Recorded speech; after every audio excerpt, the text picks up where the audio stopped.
mga Diyos Inarado at Tigaya at ang mga anak nila, kayo din ang kanilang ginagalang mabuting pagsasama. Upang ito ay lumani ng unang bunga ng pagmamahal sa pamamagitan ng Jesucristo kasama ng Espiritu Santo magpasawalan hanggan. Pagbasa mula sa sulat ni Apostol San Pablo sa mga taga-Colosas.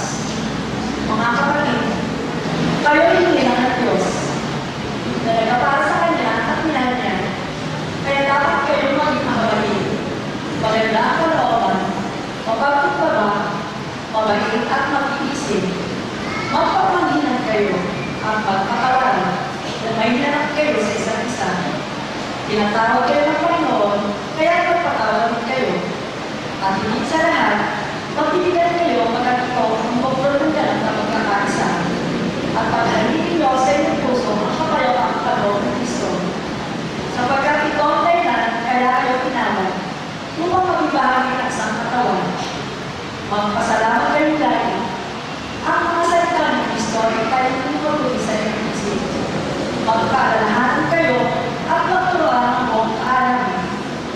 Umawit kayo ng mga salmo, mga himno, at mga awit espiritual na may pagpapasalamat sa Diyos. At anuman ang gagawin niyo, maging salita o gawa, gawin lahat sa pangalan ng Panginoong Jesus. At sa pamamagitan niya, magpasalamat kayo sa Diyos Ama. Ang salita ng Diyos. Sa unang tugunan, ito po ang ating tutuloy. Ang Panginoon putiin sa kanan siya ay may pag-ibig. Pag-ulit po nila. Ang Panginoon Diyos ay pusupos ng pag-ibig at pusupos ng habag. Banal at magaling. Ang pag-ibig ay hindi pumupupas. Siya ay mabuti at kahit kanilin hindi nagtatangan. Sa kanyang tika, ang pag-ibig niya ay mamamalagi. Tulad ko, ang Panginoon putiin sa kanan siya ay may pag-ibig. Magpupuri lahat sa iyo, Panginoon, ang iyong dala. Lahat ng hindi ka ay pupunin ka pasasalamatan. Lahat ng mga buhay ay tayong koon ang inaasahan. Siya natutulog ang pagkain na kinakailangan. Tulog ko, Panginoon, iulitin. Matuwid ang Diyos sa lahat ng bagay na ginagawa. Kahit ang gawin ay talang totoo ng habag at awa. Siya ay nakikinig at handang tumulong sa lahat ng tao. Sa sinong taong pagtawag sa kanya, pagkakatutuloy, tulog ko.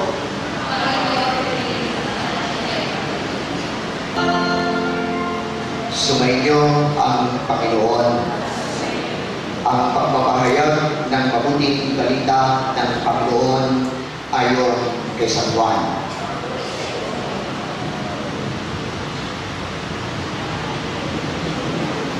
Noong panahong iyon, sinabi ni Jesus sa kanyang mga alagad, "Hindi kayo sa aking pag-ibig. Kung tinutupad ninyo ang aking mga utos, mananatili kayo sa aking pag-ibig, sa kanyang pag-ibig. Sinasabi ko sa inyo ang mga bagay nito upang makakani kayo sa kagalakan ko at malubos ang inyong kagalakan. Ito ang aking utos. Magkaibigan kayo gaya ng pag-ibig ko sa inyo." Mga kapatid, ito ang mabuting balita. Mga kapatid na pag-aaral Tigaya, talaga kayo bilang pagkalaman na loob sa Panginoong Diyos sa inyong nagtataguyod, sa inyong pamumuhay, inyong pinatuklon, sa kanyang pag-ibig, malasakit at matuto, sa kanyang pagbabaral, palagi ang tutuwa, ang pinagkatiwala niya sa inyo, ang pananagutang mabuhay lagi sa pagkaisa, sa pagdadamayan, sa hirap pag-usa, sa ginhawang kalusugan nito sa mahal, magkakapag sa pag-ibig magpakailanman. Sa inyong paglingon sa pinagalingan ay sa inyo sa pagdalangin ng ating Kristyanong sambayanan na ang ibigay pagpapala ng buong may kapala upang kayo makarating sa paroroonan. Minamahal kong Honorable Tigaya, sa harap ng Diyos ng kanyang sambayanan, pagdaupin ninyo ang inyong mga palad at sariwain ninyo ang hindi pagkipa sa mga sakramento ng kasal.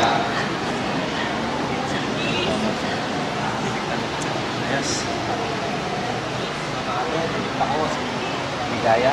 Tigaya. Sa harap ng Diyos. sa harap ng Diyos at ng kanyang sambayanan. ang kanyang sambayanan.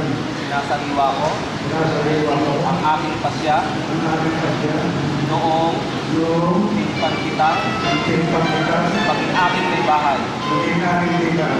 Sa hirap at ginhawa, Sa hirap at umawa, sa dusa at ligaya, sa pusang ligaya, ikaw lamang ang aking ibigin ikaw lamang ang aking ibigin at itatanging karugtong ng buhay at itatanging direktong ng buhay ngayon at kailanman. ngayon ang kailanman. Kayo naman po na kontrado sa harap ng Diyos at ng kanyang sambayanan. Sinasaliwa ko ang aking pasya nung ikay inipan ko na maging aking asawa sa hirap at ginhawa, sa dusa at ligaya. Ikaw lamang ang aking ibigin at itatanging karugtong ng buhay ngayon at kailanman. Kayo po, sabay kayong dalawa. Ano po? Kayo, Ama naming tapat. Pagpalain mo po kaming nag-iisang palad. Mapagningningin mo po sa lahat ng oras ang pagsasamahan namin, dalisay at wagas, sa puso't diwa, lagi sanong magkaisa, at naway maging matatag sa hirap at dusa, sa ginhawa at kaligayahan, ay magsamahan, maging tapat sa pag-ibig, ngayon at kailanman. Yung mga ninang at ninong, kailanman.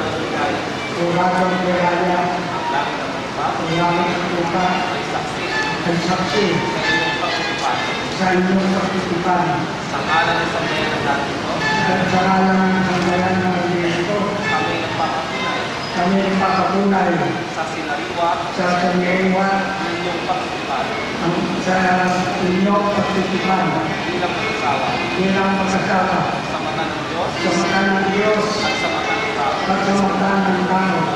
Mas palad Bukas pala, namin kayo tinatanggap ngayon natanggap at makakaasa kayo at makaasa kayo sa aming pagpilit sa aming pagpiling at panalangin. at panalangin. Bilang tagapagpatunay ng simbahan, pinagtitibay at pinapaspasan ang pagkataning puso na inyong sinariwa sa ngalan ng Ama at ng Anak at ng Espiritu Santo. Amen. Kayo po ay dadali natin dito ang mga aras at singsing.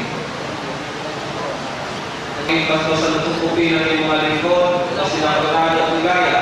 Pagkaloob sila ng sa pagkakabuhay at sinasagisan ng mga aras na ito sa ikapagkakamit